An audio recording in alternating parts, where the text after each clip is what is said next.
In a remote African village where the skies kissed the earth and traditions whispered through the ancient baobabs, there lived a woman named Zahira. Zahira was extraordinary. Her eyes held the wisdom of centuries, and her laughter could melt even the coldest heart of the village elder. Yet, despite her beauty and charm, Zahira remained unmarried. Tired of her solitude, Zahira sought guidance from the village oracle. The oracle, an aged woman named Naima, was said to commune with the spirits of their ancestors. In her hut, filled with the scent of herbs and the weight of ancient scrolls, Naima declared, "Child, your destiny is marked by prophecy. The man who fathers your child will become the ruler of our village, and under his leadership, prosperity will reign like never before." Inspired and resolute, Zahira devised a bold plan. She decided to meet every eligible man in the village. Through this, she thought, not only would she find her destined partner, but she would also secure the best leader for her people. Weeks turned into months, and the village buzzed with rumors. Zahira's quest became the subject of fireside tales. Not long after, Zahira discovered she was expecting a child. Her face glowed with hope, and her growing belly became a living testament to the prophecy. As her due date approached, tension rippled through the village. Each family with a son who might be the father staked their claim to the future leader. Amid this chaos, Zahira gave birth to a healthy baby boy. The village celebrated the child's arrival, but their joy quickly gave way to unease. Who was the father of this child? The elders convened, wives whispered behind closed doors, and warriors sharpened their spears. The village teetered on the brink of division, with only the revelation of the father's identity capable of restoring peace. Zahira, however, remained calm. She trusted the prophecy to guide her and her people to the truth. Cradling her son, whom she named Malik, king, she waited patiently for the revelation that would reshape the village's fate.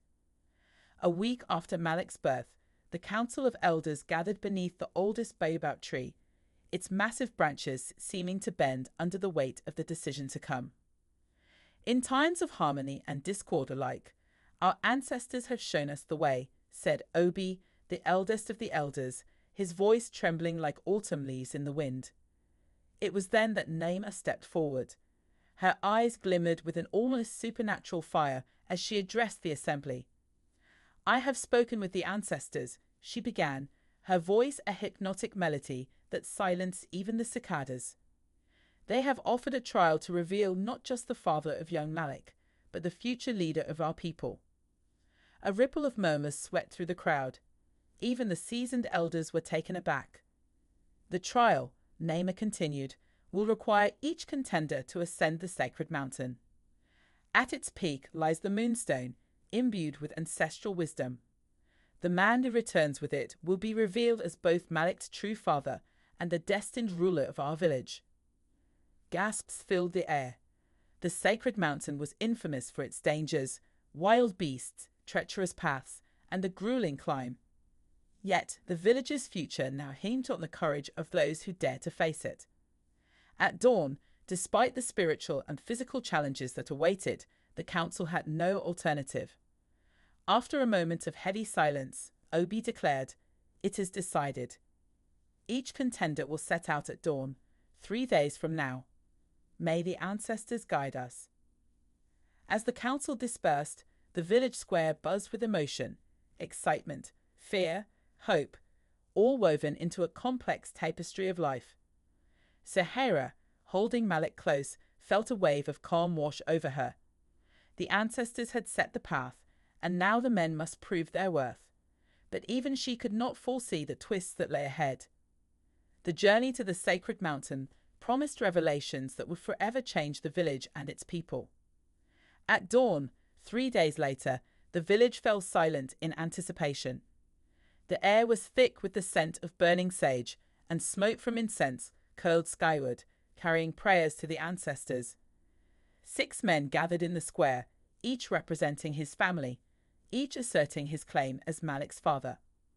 Their faces bore a mosaic of emotions, resolve, fear, and barely concealed excitement. Zahira stood nearby, cradling Malik. Her eyes met each of theirs, silently conveying, "Let the worthy one prevail." At the low beat of a drum, the journey began. To the sound of horns and rhythmic drumbeats, 6 men set out on their journey. Each carried a bag filled with offerings, kola nuts, palm wine, and sacred amulets, to honor the spirits of the sacred mountain.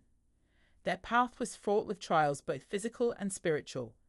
Winding rivers like serpents, forests whispering ancient secrets, and caves echoing with the laughter and cries of forgotten souls. But the true test awaited them at the base of the sacred mountain. There stood a stone altar, etched with ancient runes that told tales of heroes and gods, love and betrayal. Beside the altar was a crystal-clear pond, its surface so pure it reflected their deepest fears and desires. As they approached, a voice echoed, so ethereal it seemed to emanate from the mountain itself. "Bring forth what you value most, and you may continue your journey." The voice carried a weight that seemed to press the air around them. One by one, the men approached the altar. Some brought gold, others offered heirlooms passed down through generations, yet nothing happened. The path to the summit remained closed, as though mocking their futile attempts. Finally, it was Django's turn. He was neither the wealthiest nor the strongest among them, but he was known for his wisdom and humility. Instead of placing an object on the altar, he knelt and offered a prayer for the village, for Zahira, and for the future generations who would inherit the land. When he finished, the altar glowed softly, and the path to the summit opened, as if in acknowledgement of his sincerity. Humbled and awestruck, the other men followed Django. The weight of their journey seemed lighter, their resolve stronger. They realized that true leadership required more than wealth or strength. It demanded the wisdom of the heart.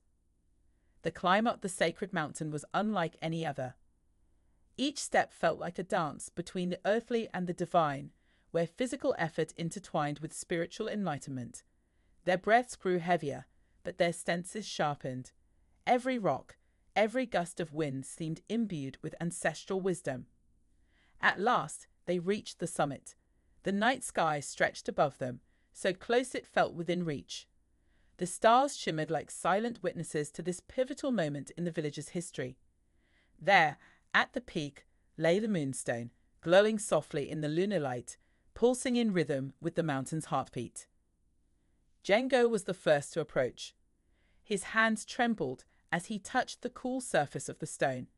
It shone brighter, its light intensifying into a beam that shot into the sky and cascaded back down, enveloping him in a radiant glow. A voice from the heavens declared, "Son of Django, you have proven your worth. This child is yours, and you are destined to lead your people." Overwhelmed with emotion, Django fell to his knees. The other men, awestruck, stood in silence. Their envy and rivalry dissolved like morning mist, replaced by a profound sense of unity. As they descended, the village appeared in the distance, bathed in the gentle light of dawn. The men felt transformed, not just by the revelation, but by the journey itself. Layers of ignorance and selfishness had been stripped away, leaving them with newfound wisdom and humility. When they returned, the entire village gathered, the air thick with anticipation. Faces filled with worry and hope stared at the group. Django stepped forward, raising the moonstone high for all to see. "The ancestors have spoken," he announced. "I am Malik's father, and it is my destiny to lead this village." A collective gasp rippled through the crowd, followed by cheers and songs of celebration. The elders nodded in agreement, affirming their trust in the wisdom of the ancestors. Zahira, with Malik in her arms, approached Django. Their eyes met, and in that moment, all the trials and struggles faded away, leaving only a profound and silent understanding. When Django held his son for the first time, the village erupted into joyous celebration. Yet Zahira knew this was only the beginning. They had averted a crisis and perhaps opened a new chapter in their story. But the real challenge lay ahead, raising a child destined for greatness and guiding the village toward prosperity. With the moonstone as their guiding light and the ancestors' wisdom in their hearts, Django and Zahira stood ready to face whatever challenges lay ahead. Months passed, and Django embraced his role as father to Malik and leader of the village. Peace and prosperity seemed to flourish, as if confirming the prophecy. But was it truly so? One fateful evening, as Zahira nursed Malik outside her home, she overheard hushed voices behind a great baobab tree, standing like a sentinel nearby. "You've done well, Django. The village suspects nothing, and the prophecy seems fulfilled," came the raspy voice of Naomi the oracle. "But my conscience torments me, Naomi. We've deceived the people who trust us. I'm raising a child who isn't mine." Django's voice wavered, heavy with guilt. "Ah, but you'll be a wise and kind leader. Isn't that what's best for the village?" "I call it a noble deception," Naomi replied with casual indifference. Zahira's heart clenched.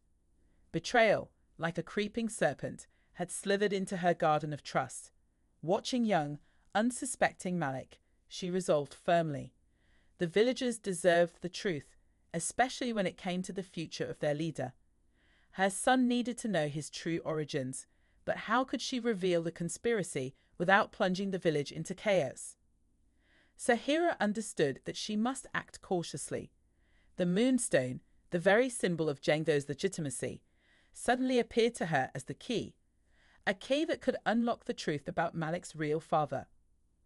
As the village slept, oblivious to the storm brewing around them, Zahira began to devise a plan. Her test had to be irrefutable, revealing the true father without dispute. But first, she needed to confirm the moonstone's authenticity. If it was part of the deception, its magical power might still point to the real father if subjected to a secret ritual known only to the most enlightened sages. Under the cover of night, Zahira embarked on a perilous journey to seek out the hermit sage of Ebony Forest. Her path was fraught with hidden traps, nocturnal predators, and the oppressive darkness of the wild. Yet a mother's resolve knows no bounds, especially when her child's future is at stake. Deep within the forest, where ancient trees seemed to touch the heavens, Zahira reached the secluded dwelling of the sage. With a long silver beard and eyes brimming with timeless wisdom, he greeted her. "I've been expecting you, Zahira," he began. "The forest whispers its stories, and your plight is known to me." Gathering her courage, Zahira told the sage everything: Malik's birth, the journey to the sacred mountain, and the overheard conspiracy between Django and Naomi. "I seek the truth, wise one," she concluded. "Can the moonstone reveal who Malik's true father is?" The hermit stroked his beard thoughtfully before answering. "The moonstone is an ancient artifact of truth. Its power may be distorted, but never wholly corrupted. There is a ritual, long forgotten but known to me, that can cleanse the stone of deceit." Hope ignited in Zahira's eyes as she listened intently. "You must perform the ritual of truth on the night of the new moon. The moonstone, cleansed in the sacred waters of the Whispering Lagoon and subjected to this ritual, will glow only in the hands of the true father." Buoyed by renewed hope and armed with the sage's detailed instructions, Zahira thanked him and returned to the village. Her heart beat with a mix of anticipation, fear, and determination. She arrived at dawn, slipping back unnoticed. In her eyes burned a fierce resolve. She knew what she had to do. She needed to retrieve the moonstone from its guarded vault and prepare it for the ritual of truth. The stakes were impossibly high. If she succeeded, the village would finally know the truth. If she failed, she risked not only her reputation, but also the fragile peace of the community. As Zahira laid Malik in his cradle, she gazed at her son. His face was serene in sleep, blissfully unaware of the storm raging around his small life. The new moon was 3 nights away, and Zahira knew that the future of her family and the village would be irreversibly altered by what the moonstone revealed or failed to reveal.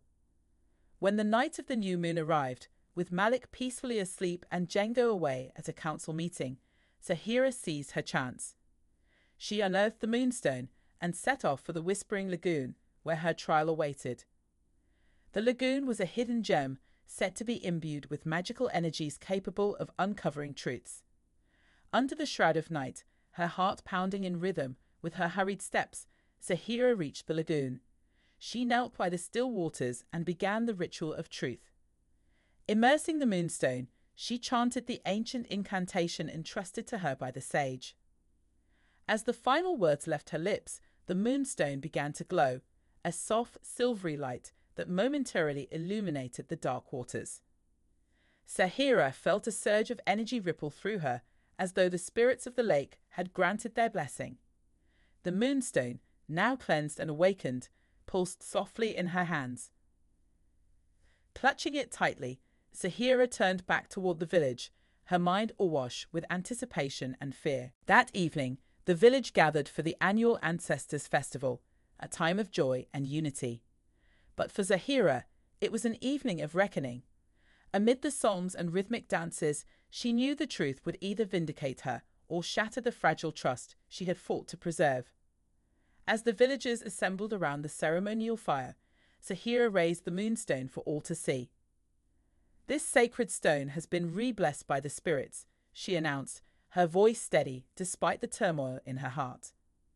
"Now it will reveal who the true father of Malik, my son, is. By ancient custom, let each man who believes he could be his father hold the stone. The one destined by fate will awaken its light." One by one, the men stepped forward, gripping the moonstone, but its light remained dim. The crowd watched, breathless, their excitement tinged with apprehension. At last, it was Django's turn. As he took the moonstone, it flickered faintly before fading to darkness.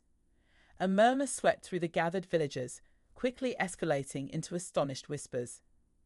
Before anyone could speak, a voice rose from the back of the crowd. "Wait!" It was Naomi, her expression a mix of fear and resolve. "The moonstone responds not only to touch, but also to the gaze. Zahira, look at it." Zahira's eyes moved from the crowd to Django, then down to the moonstone in her hand. As their gazes met, the moonstone began to tremble and glow faintly, only to extinguish entirely moments later. A collective gasp echoed through the crowd, and Django's face turned ashen. In the heavy silence that followed, the weight of revelation descended upon them all. The moonstone had exposed the truth Zahira had feared most. Django was not Malik's true father. The tension in the air was palpable, until Zahira's chilling laugh broke it. "Even the best-laid plans falter before the will of the ancestors," she said. The failed ritual threw the village into chaos, leaving a storm of distrust, anger, and unanswered questions in its wake. In the aftermath, the village elders convened an emergency council. Zahira spoke first, her voice carrying both regret and an ominous certainty. "My people, we have been ensnared in a web of deceit. The ancestors have spoken through the moonstone. Django is not the true father. But let this be a time of enlightenment, not division." The room erupted into heated arguments and accusations until the chief elder, Obi, rose to his feet, his commanding presence silencing the crowd. "Enough!" he thundered. "The ancestors are displeased with our foolishness.